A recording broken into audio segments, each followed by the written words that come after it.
26947. Hi, welcome to Fish on Fridays. I'm Al McCauley, and every time I start an episode of Fish on Fridays, if you've watched in the past, I introduce the show and I say my name. 26947 was the identifying number of a young girl who was killed at Auschwitz concentration camp in 1943.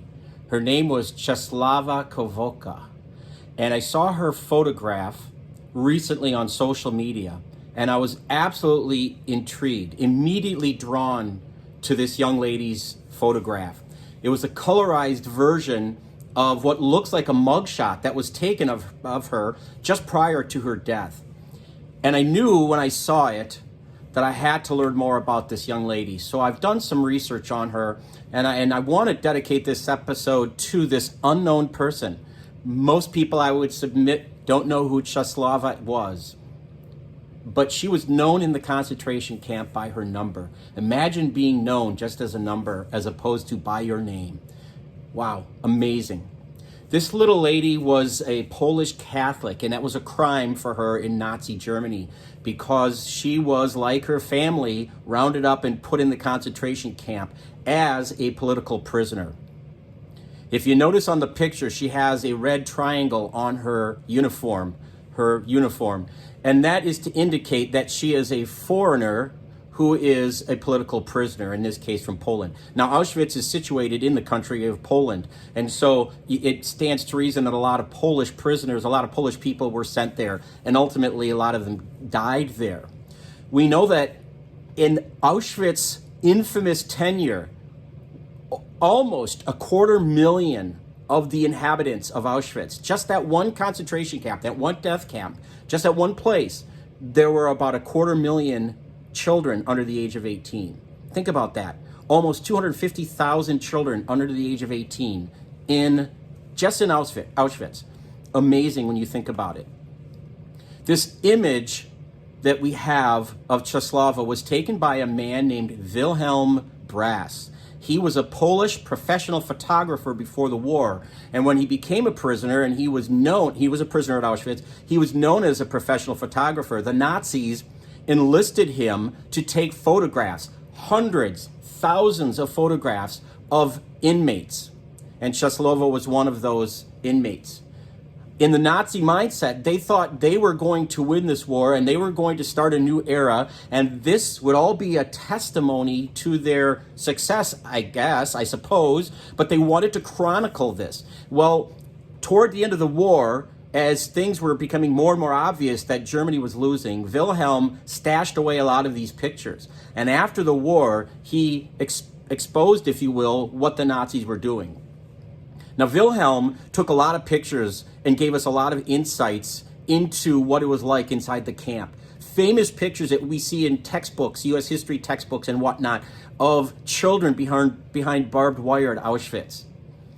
Now, fast forward to our own times, our own age, and there's a Brazilian artist named Marina Amaril, and she's a digital colorist. So she takes photographs, black and white photographs, and adds color to them, which adds depth and dimension to the photographs and really brings them to life in a way that they may have looked when they were living. So she's done this with the likes of Abraham Lincoln and Frederick Douglass and Anne Frank and Albert Einstein, just to name a few.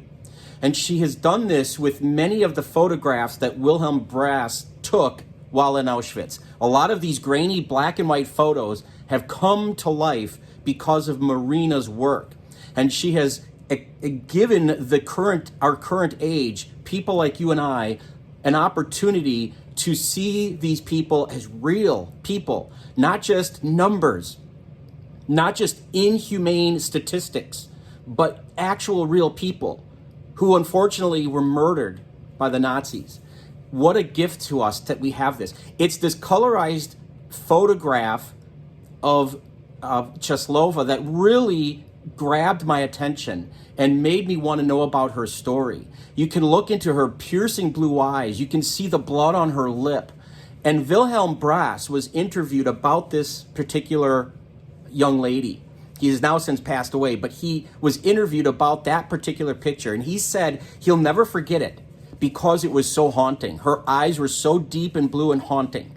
And what happened is, she's Polish. She could not speak German. There was a capo. Now, a capo was a guard at Auschwitz, not a Nazi soldier, but a German citizen who was used to keep other prisoners in line in exchange for their own safety, and they won't die. And this German, it could have been a German, we don't know what anything about them other than they were German, because this capo spoke German to Czeslawa, giving her directions about how to sit for the photographs. And she didn't understand German, so she didn't know what to do. And the capo struck her more than once, bloodied her lip, bruised her cheeks. And you can see her eyes are kind of red and puffy. Her cheeks are red from crying. And she literally wiped the tears from her eyes as she was sitting down right before Wilhelm Brost snapped the photographs of her that we have today, and that have been beautifully and colorfully restored for us to see. Just a few months after the photograph was taken, records have indicated to us that Czeslawa was killed by an injection of phenol into her heart. She was about 5 months away from her 15th birthday. You know, oftentimes we think about the Holocaust, and we're taught about the Holocaust and the horrors of it, and it's so big and it's so awful that we can kind of reduce it to statistics, and we say things like 6 million Jews and other people were killed in the concentration camps, and just as a way to digest this absolute horror, this evil. But when you have a chance to look at one person like this, like Czeslawa, you think about how she didn't make it to her 15th birthday, the hopes and the dreams and the aspirations of this young lady that were dashed when she was murdered at Auschwitz. What a sad thing.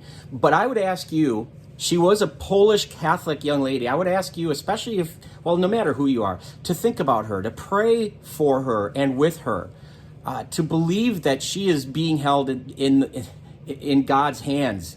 The mercy of God, the love of God has brought her home to himself.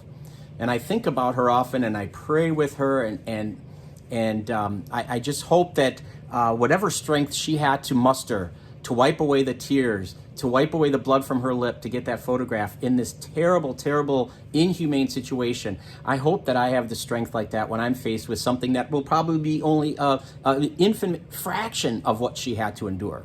I pray for the strength of Czeslawa, and I hope you will too. Thanks for tuning in. Until next time, please be good to each other, and God bless.